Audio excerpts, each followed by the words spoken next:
Rapport tal-Awditur Ġenerali jikkonferma kif fi żmien Gvern Nazzjonalista it-tariffi tal-enerġija ma kinux jirriflettu l-prezz internazzjonali taż-żejt.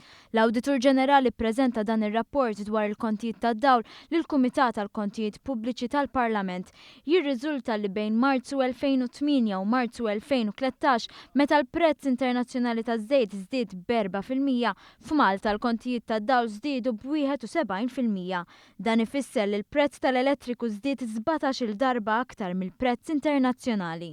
Ir-rapport tal-Awditur Ġenerali kkonferma wkoll li r-roħs fil-kontijiet tad-dawl seħħ eżatt kif imwiegħed mill-Gvern Laburista. Dan ifisser medja ta' 25% għall-familji fl-2014 u għan-negozji fl-2015.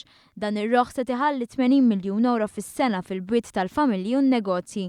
It-tabelli ppreżentati f'dan ir-rapport saħansitra ikkonfermaw li kien hemm familji u negozji li bbenefikaw minn roħs iktar minn 25%. Irreaġixxa għal dan ir-rapport il-Ministeru għall-Enerġija li fi stqarrija fisser kif il-Gvern wiret Eni Malta ineffiċjenti, tant li fuq id-dawl biss għamlet telf ta' 80 miljun euro.